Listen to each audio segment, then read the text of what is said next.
Abhishek, you are watching my channel. आज मैं यहाँ पर रिव्यू करने वाला हूँ स्क्रैम्बलर 400X का। इस स्क्रैम्बलर 400X की कुछ मेरिट या डीमेरिट जो भी है मैं आपके साथ साझा करूँगा। इस बाइक की अगर बात करें तो जो इसका परफॉर्मेंस है वो एक नंबर है, उसकी बिल्ड क्वालिटी एक नंबर है, उसके हैंडलिंग जो कहें और इसका जो रोड प्रेजेंटेशन कहें, अपीयरेंस कहें, सब कुछ एक नंबर है। और अगर आप इस बाइक को रोड पे लेकर चल रहे हैं तो लोग देखने वाले देखते हैं, कहते हैं कि हाँ कुछ चल रहा है, कुछ आप लेकर जा रहे हो, किसी चीज़ पर आप बैठे हुए हो। उसका जो प्रेजेंटेशन है पलट कर लोगों को मजबूर करता है देखने के लिए। तो आज मैं इस बाइक का मैं सर्विस सेंटर में सर्विसिंग कराने के लिए ले जा रहा हूँ, तो मेरे साथ ऐसे यूँ बने रहिए। और इसका क्या कॉस्ट है सर्विसिंग का, इसमें कौन से पार्ट चेंज करते हैं, ऑयल चेंज होता है, क्या होता है, कितना बैठता है, वो मैं आपके साथ साझा करूँगा। उसके बिल के साथ आपको मैं दिखाऊंगा कितना उसका पूरा बिलिंग बैठा है। और इसको मैंने 450 किलोमीटर चला चुका हूँ मैं इस वक्त। और जो एक मेरा एक्सपीरियंस रहा है 450 किलोमीटर चलाने के बाद, आज मैं आपके साथ वो शेयर करने वाला हूँ कि क्या एक्सपीरियंस है। क्योंकि अभी जो रॉयल एनफील्ड भी जो अपना हिमालय रॉयल एनफील्ड ने भी 450 का उन्होंने लॉन्च किया है। जो कंपैरिजन है जो मेरे ट्रायम्फ 400 स्क्रैम्बलर एक्स का, मैंने इस बाइक को उस बाइक को भी चलाया है, उसका रिव्यू मैं कभी दूंगा आपको। मगर इन दोनों की जो चलाने का जो एक्सपीरियंस मुझे रहा है बड़ा ही अच्छा रहा है। तो मुझे जो सबसे अच्छी चीज़ इस बाइक की लगी है वो इसका परफॉर्मेंस है, इसकी बिल्ड क्वालिटी है, इसका जो हैंडलिंग है सबसे अच्छा। मैं यही कहूँगा कि इसकी हैंडलिंग मुझे बहुत ही अच्छी लगी है। आप इस बाइक को जब चलाते हैं तो लगता ही नहीं है कि ये बाइक चल रही है, इतना कंफर्ट है, इतना खूबसूरती से वो आपको पता ही नहीं लगने देती कि आप जो भी ऊबड़ खाबड़ रोड हो या आप अपलोडिंग करते हैं। इस बाइक को एक आ गया कि ये अपलोडिंग के लिए उतना नहीं है, मगर एक्चुअली में अपलोडिंग के लिए अगर देखा जाए तो ये बाइक सबसे बेस्ट है अपलोडिंग के लिए। मेरे हिसाब से परफॉर्मेंस के मामले में मैं हिमालय से इस बाइक को मैं ज़्यादा प्रेफर करता हूँ। ये वो इसलिए नहीं करता हूँ क्योंकि ये मैंने ख़रीदा है, वो इसलिए क्योंकि मैंने बहुत प्रेडिक्शन के बाद, बहुत चीज़ों को देखने के बाद मैंने इस बाइक को लिया। और उसका जो चलाने का जो मेरा एक्सपीरियंस रहा है बहुत ही अच्छा रहा है। तो इसमें कुछ हर बाइक की मेरिट और डीमेरिट रहती है, तो इस बाइक की भी कुछ डीमेरिट है। इसमें वो डीमेरिट उसके परफॉर्मेंस में या उसके बिल्ड क्वालिटी पे नहीं है, बस इसका यही है कि अगर आप इसमें पेट्रोल डालते हैं तो इसमें जो पेट्रोल डालने के बाद जो आपको यहाँ पर पॉइंट मैं दिखाता हूँ आपको, ये कहाँ पर इशू आ रहा है दिखा रहा हूँ मैं।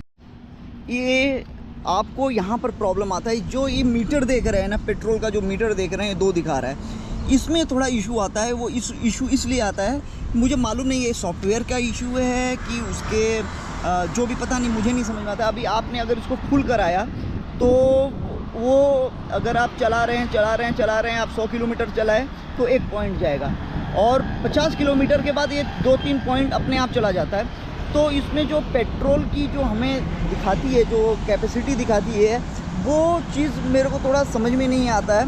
कभी कभी ऐसा लगता है कि तेल ख़त्म हो गया है, एक्चुअली में तेल ख़त्म नहीं रहता है, तेल रहता है, फिर भी इसके बाद भी हमें भराना पड़ता है जाके पेट्रोल पंप में। फिर पता चलता है कि अरे ये तो तेल ऑलरेडी था। तो ये जो मीटर है, जो आपका पेट्रोल का जो मीटर दिखा रहा है, इसमें थोड़ा इशू दिखाता है। मगर मेरे ख्याल से ये बाइक सबसे बेस्ट बाइक है। ये आप देख सकते हैं इस बाइक का जो इसका हैंडलिंग है, सबसे अच्छा तो इसकी हैंडलिंग है, जो उसकी चौड़ाई है हाथ की, और वो आपके जो परफॉर्मेंस में कभी असर नहीं देता है।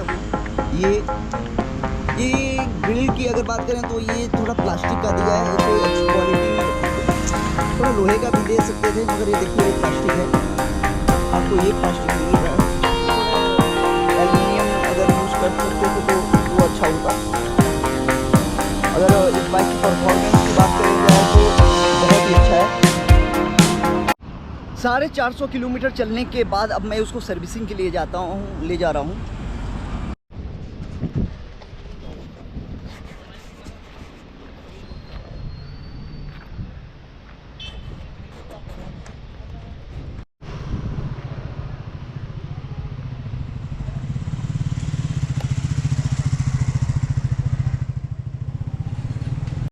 सो गाइस, अभी मैंने अपनी ट्रायम्फ को मैंने सर्विस के लिए दे दिया है। तो अभी जो टाइम हो रहा है 155 हो रहा है, 155 के करीबन हो रहा है। तो तो ये जो मुझे बाइक है वो मिलेगा 5 बजे के करीबन।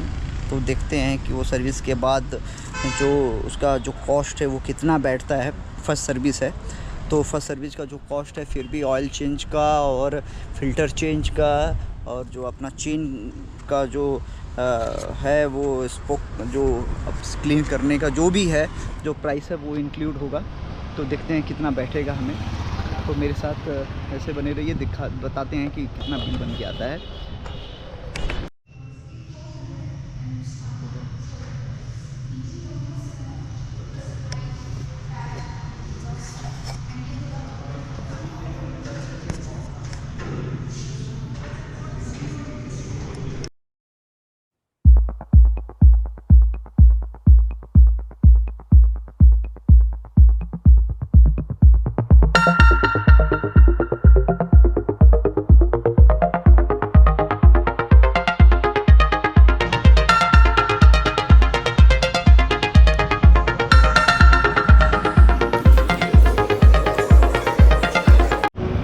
तो फाइनली बाइक मेरे हाथ में आ गया, सर्विसिंग हो गया बाइक का। उन्होंने 5 घंटे लिया, मतलब समझिए कि मैं 1:30 बजे का गया मुझे ये बाइक करीबन 5:30 बजे मुझे मिला है। अभी ये बाइक मेरे हाथ में है। उन्होंने इस बाइक का सॉफ्टवेयर चेंज किया है, जो मुझे इश्यूज़ आ रहे थे क्लच रिलेटेड वो उन्होंने रिजॉल्व करके दिया है। और जैसे 4 गियर पे, 4 गियर पे या 3 गियर पे मैं बाइक चलाता था और 2 गियर पे जब आता था तो जो इसका एक्सेलरेशन है वो हाई हो जाता था। उन्होंने वो रिजॉल्व करके बोला है, दिया है। अब देखने की बात होगी कि अब चलाने के बाद मुझे पता चलेगा कि ये रिजॉल्व हुआ है कि नहीं हुआ है। और ये जो मीटर दिखा रहा था ऑयल का कि अचानक से 2-3 पॉइंट वो नीचे गिर जाता है, बराबर नहीं दिखाता है। तो वो 2-3 जो उसके पॉइंट्स हैं वो मेरे ख्याल से अभी उन्होंने कहा कि सॉफ्टवेयर चेंज करने के बाद ये सब रिजॉल्व हो जाएगा। अब चलाने के बाद पता चलेगा कि ये क्या है। तो अब देखते हैं कि क्या होता है। और जो बिल आया है वो आया 2056 का, जो मुझे उन्होंने ऑयल चेंज और फ़िल्टर चेंज और अपना चेन सॉकेट का ये जो भी है सब कुछ उन्होंने करके दिया है। तो उसका उन्होंने बिल 2000 लेबर चार्ज नहीं लगाया है, उन्होंने 256 का दिया है उन्होंने बिल बनाकर, जो मुझे पे करना पड़ा सर्विस चार्ज। और एक सर्विस और है जो कि 1 साल के बाद होगा। इसके बाद जो भी चार्जेस होंगे वो मुझे पे करने पड़ेंगे 2 सर्विस के बाद।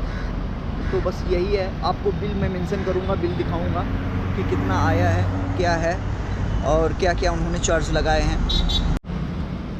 जो उन्होंने चार्ज लगाए हैं वो मैंने आपको बता दिया है।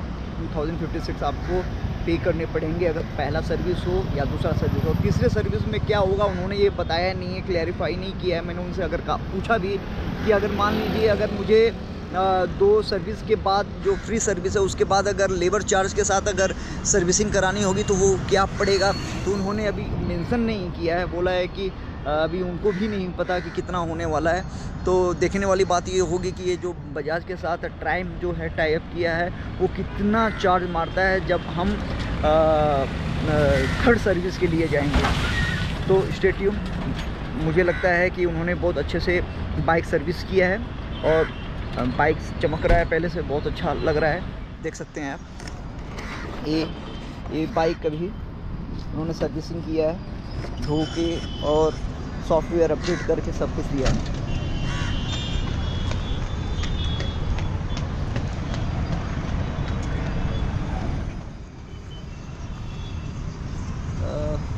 मैं इनके सर्विस से खुश हूँ और मुझे लगता है कि बहुत अच्छे से उन्होंने सर्विसिंग किया है। तो मेरे साथ ऐसे यूं ही बने रहिए मेरे साथ और फिर मिलेंगे। तब तक स्टे ट्यून। आप अभिषेक के साथ ऐसे बने रहिए। Thank you so much.